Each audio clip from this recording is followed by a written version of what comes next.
As the Minister of Public Works, I am proud to work every day alongside men and women who are strong and active members of the island's trade unions. Their union membership makes them better workers. It makes us better managers, and in the end helps us to provide the services to Bermuda that many often take for granted. This government is a Labour government, and everything we do is with the core ideals of the Labour movement in mind. There is dignity in honest work, and that work should be properly compensated. And that work should be done in conditions of safety and harmony. Our pledge is to never stop working in support of labor. After all, it is who we are, it is what we are. After 14 months in government, we have now taken stock of this community. We have listened and learned from you, the people. Your encouragement and indeed criticism have guided us from day one, and I find it inspiring to have ordinary, hard-working Bermudians engaged in keeping us accountable for the things we promised, and in touch with the changing needs of our society. The summer break will soon end. School will resume, and before we know it, a new legislative session will be upon us. This means that we are about to double our efforts in working for you.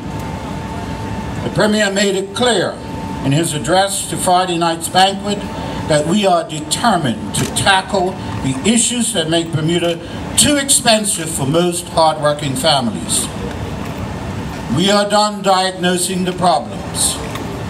It is time for solving those problems. We were elected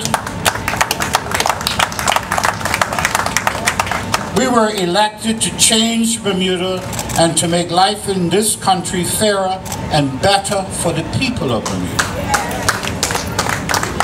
That starts with deliberately and aggressively bringing down the cost of living.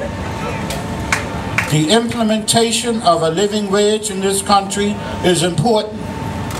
It is unthinkable in this day and age for an adult with all the responsibilities demanded of our people to earn a wage that can never allow them to take care of their primary needs.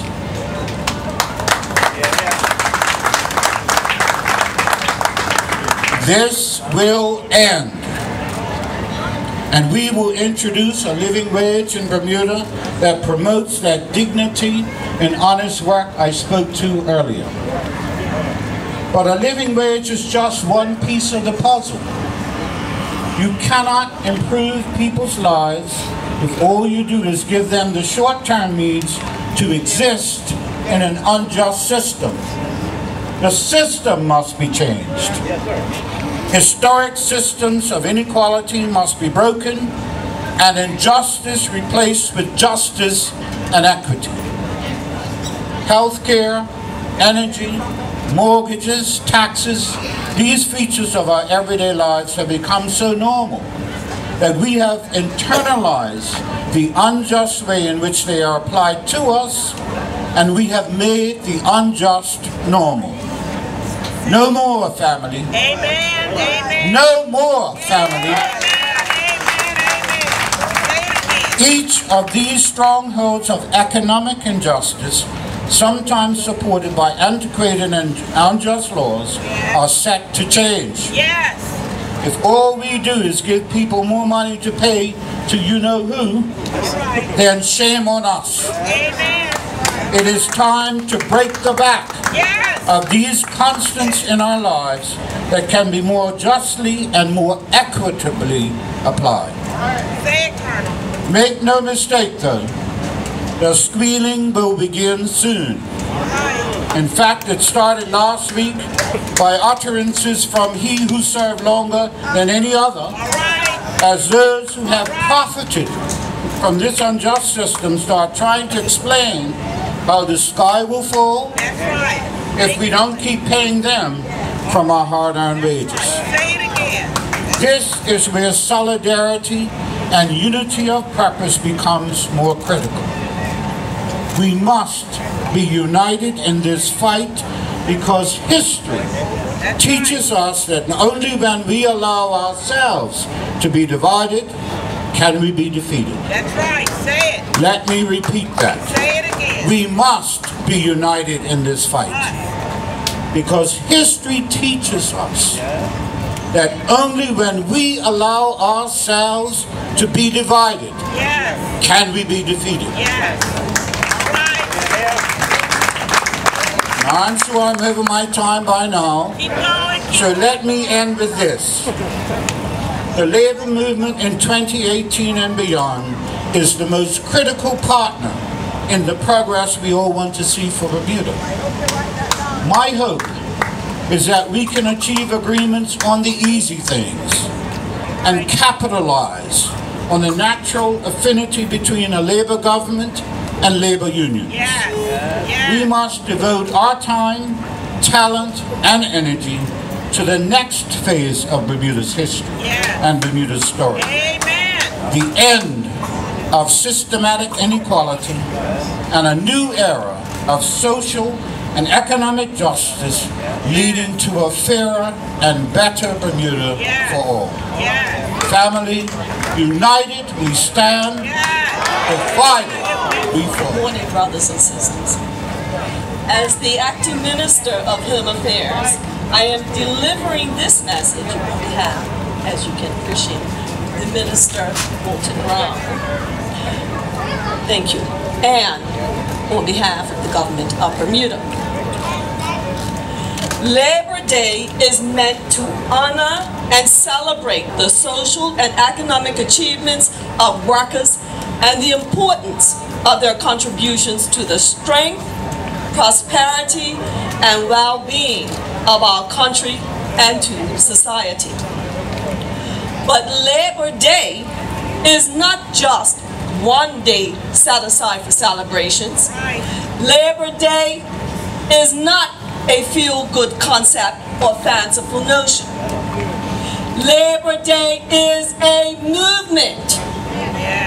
Labor Day is a showcase of national pride in the achievements of our workers, our unions, and the relationships forged as a result of sweat and perseverance. Over the years, we have highlighted and celebrated the outstanding few who showed strength in the face of adversity and who paved the way for all of us here today. As we continue to recognize and honor their legacy, I would also like for us to recognize the achievements of those who are outstanding in their own right and are contributing to the success of our country. If you have used public transportation, attended school, been sick, bought groceries, dined at a restaurant, earned a pet, or had to say farewell to a loved one, there's a worker to thank for that. From the farming industry to the fintech sector, there is no past accomplishment or future vision for Bermuda that does not have a worker at the center. Mr. Delmont Swan, Senior Medical Lab Technologist at the Bermuda Hospitals Board. Mr. Swan was chosen as a finalist in the Unsung Hero category of the WOW Awards, which is an organization that recognizes outstanding customer service based purely on customer nominations. Mr. Gary Pitt served at the Fairmont Southampton. He was named Tourism Ambassador of the Year by the Bermuda Tourism Authority. These gentlemen and many other workers like them get up every day and commit to getting the job done, commit to being an example for others, and most importantly, commit to finding the joy and satisfaction in what they do. Nothing beats when you get on a bus or what have you, and you have a bus driver who greet you with a friendly smile and a friendly comment. It makes a great start to your day. This year's theme is Progress Towards a Fairer Bermuda. As a testament to the struggle of the pioneers of this movement, I want to highlight some of the work that is being done by this government, the unions, the employers, and you, the workers especially, to progress towards a fairer Bermuda. Some of these are the creation of a Bermuda National Workforce Development Plan, which aims to upgrade the skills of Bermuda's labor force and prepare Bermudians, especially young Bermudians, for the world of work. A comprehensive review of a living wage for Bermuda with the aim of benefiting the lives of all Bermudians and targeting low-income earners in particular. A review of the Employment Act 2000 and the labor legislation with a focus on amending the legislation to achieve the greatest possibility for peaceful and amicable relations between employers and their trade unions and workers. The creation of a gratuity subcommittee to the Labor Advisory Council to investigate and recommend solutions to the challenges faced within the service industry as it relates to reports of withholding gratuities and the unequal distribution of gratuities amongst workers. The creation of a subcommittee to the Labor Advisory Council to review complaints of workers being denied their rights under the Employment Act 2000, where they are being treated as subcontractors, consultants, or vendors, as opposed to full-time staff. The 100 Jobs initiatives that saw over 50 Bermudians employed as a result. Retirement age and age discrimination are also being reviewed, and recommendations are being put forth as able-bodied seniors who wish to continue working should be afforded the opportunity to do so. These are just some things with respect to labor that we have under the microscope. In 1982, Bermuda celebrated Labor Day for the first time. During the ceremony, then Shadow Minister of Labor and Home Affairs, Leonard Frederick Wade, said, as with every achievement of the workers and their organizations, this holiday was won only after a long struggle, and even then, the true wishes of the workers are never given to them in the manner in which the workers demand. You, the workers, and your organizations on your behalf have made it abundantly clear that more still needs to be done. We've heard you when you said you need protection from sexual harassment in the workplace. We heard you when you said that statutory deductions should reflect your wages. We heard you when you said to put Bermudians first in the workplace. We heard you, and we are actively progressing towards a fairer Bermuda that puts Bermudians first. Government, the unions, the employers, and the workers sometimes don't see eye to eye. Sometimes there is some disagreement, but we must always keep at the forefront an agenda that promotes equality, fairness, respect, and dignity for all workers. Amen.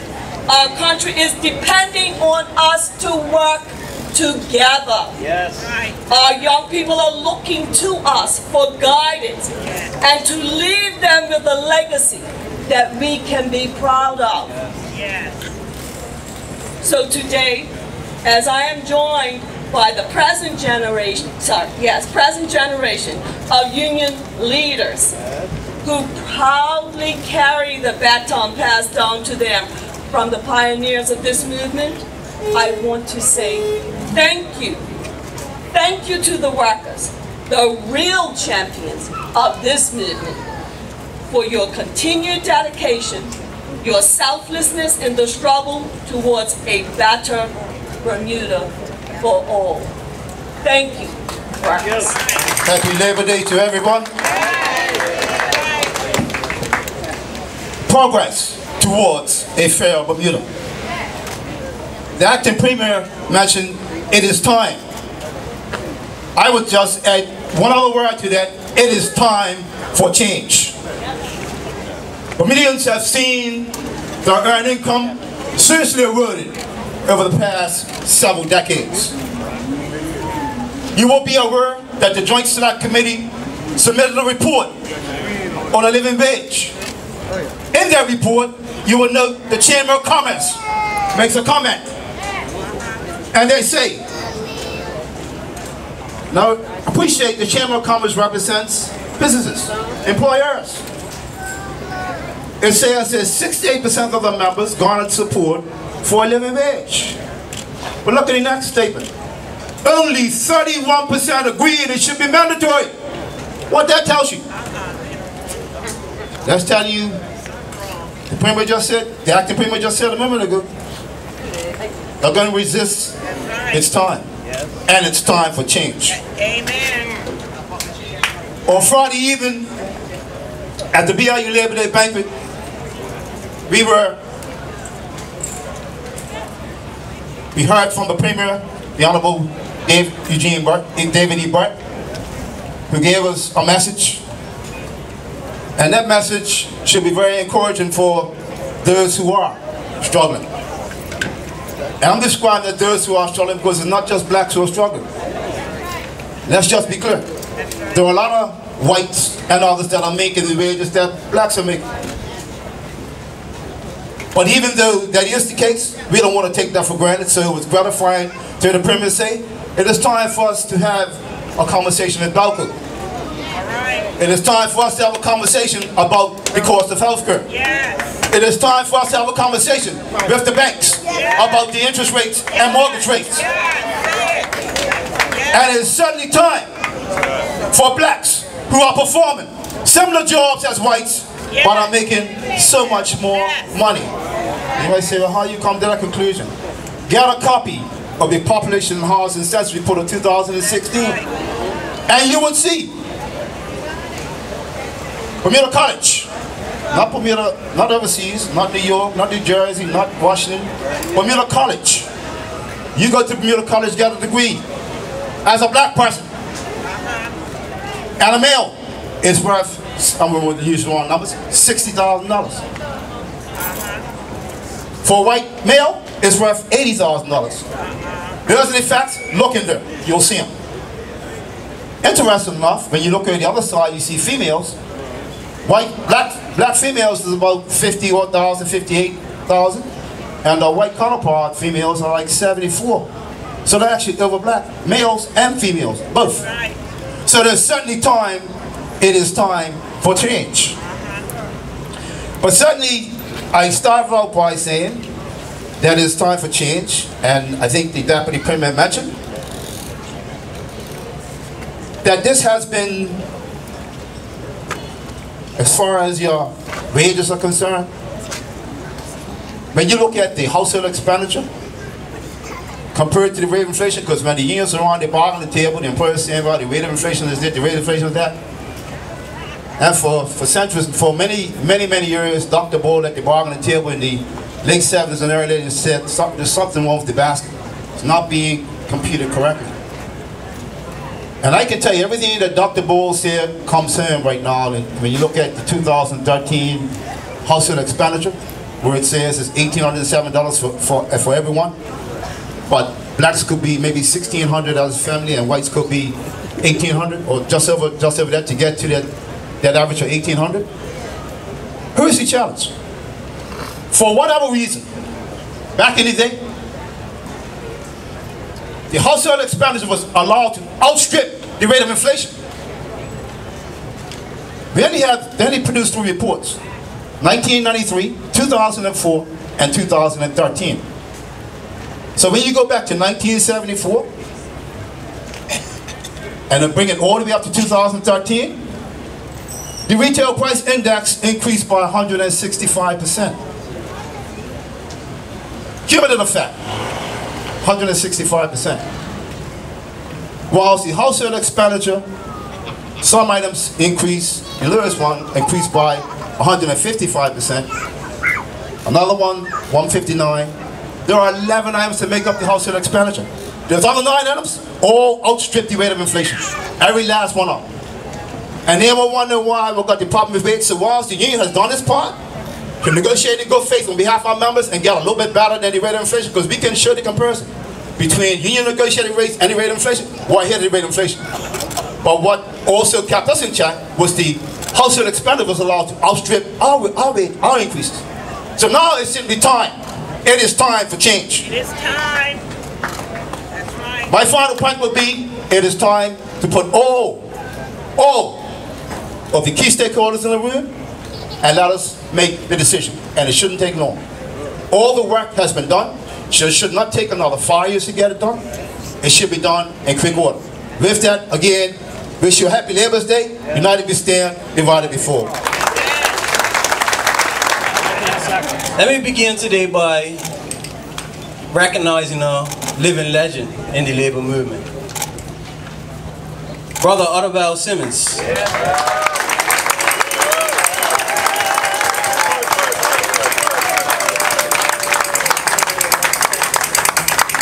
He is a giant in the labor movement and an inspiration to me. We are here today celebrating Labor Day based on his efforts and the efforts of the BRU and the workers of 1981 who participated in that historic strike. You recognize that the first Labor Day was held in 1982, 1 year later. It was Brother Ottobel and his team who advocated for the Labor Day holiday. The PLP, who was in opposition at the time, took the motion to the House. Labor Day was originally posed for May 1st. The government of the day did not want to recognize May 1st. And so we ended up with a Labor Day on September, the first Monday in September. But no matter what day Labor Day is held on, it is important to recognize those who came before us, who put in the blood, sweat, and tears, so that we enjoy the gem of Bermuda that we have today. We also need to recognize that this gem is not fair for everyone. Many are struggling. Many are feeling as though they're displaced in their own home. Many feel as though there is a lack of opportunity for them. As a result, it is our responsibility to close that gap. And we have been working hard to do so. In 2017, the BETUC, we laid out a workers' agenda. That agenda had a number of items in it to improve the quality of life and the conditions of the labor force. We called for the implementation of a living wage. A committee was formulated and recommendations have been made. Brothers and sisters, 400 years ago, persons were working for free in Bermuda as slaves. 400 years later, some of the descendants of those slaves are now making $6 an hour. It took you 400 years from free to $6 an hour.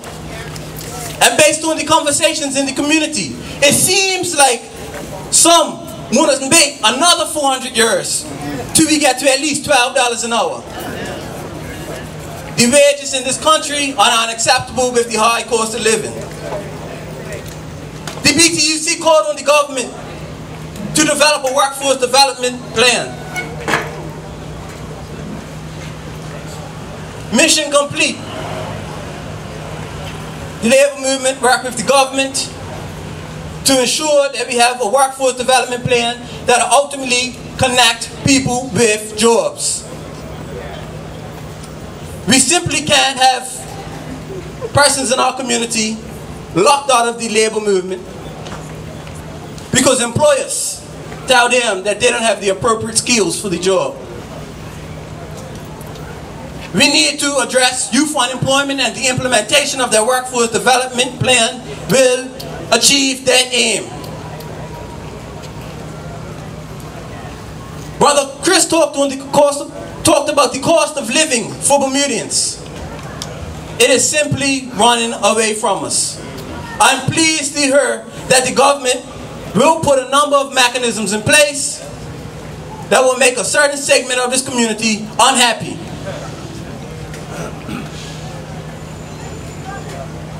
The cost of healthcare, the cost of housing, the cost of food is simply too high. We will actively address age discrimination.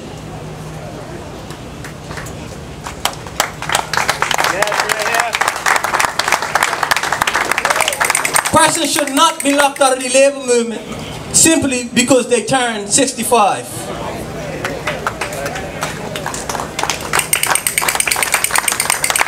The acting minister spoke about the reforms to the labor and pension legislation.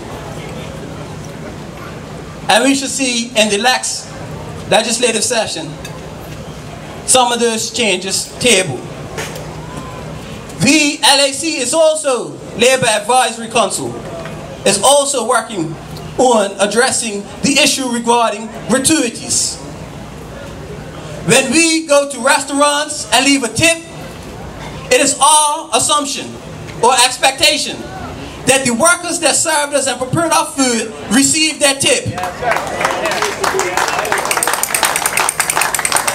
But what we are finding out is that some of those workers are not receiving the gratuities that we leave. That needs to change. A worker leaves work on a Friday as a full-time employee. On the Monday when they return to work, they're offered a contract. That contract then tells that employee that they're earned personal contractor, that they're responsible for all the earned benefits. Companies are issuing contract work to get away from paying the benefits that they're supposed to pay according to the Employment Act. It is wrong. And it's our aim to put an end to that practice. We must take an earnest look at the future. What does a Bermuda in 2028 look like? If we have persons who are falling through the cracks in 2018,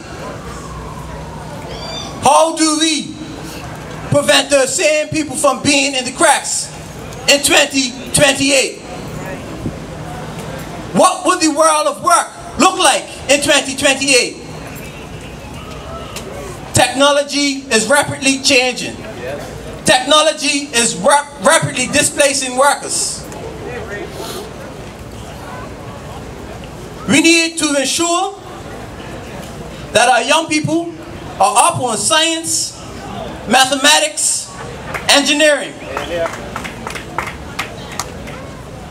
We need to prepare our people for the future world of work. Today, I am calling on the government to develop a national innovation and technology plan that would address how we educate our population regarding technology, how we integrate it into our school system, how we begin to provide our citizens with the skills needed for the new world of work. Brothers and sisters, we have to be deliberate about it. Quo fronto front is simply not good enough.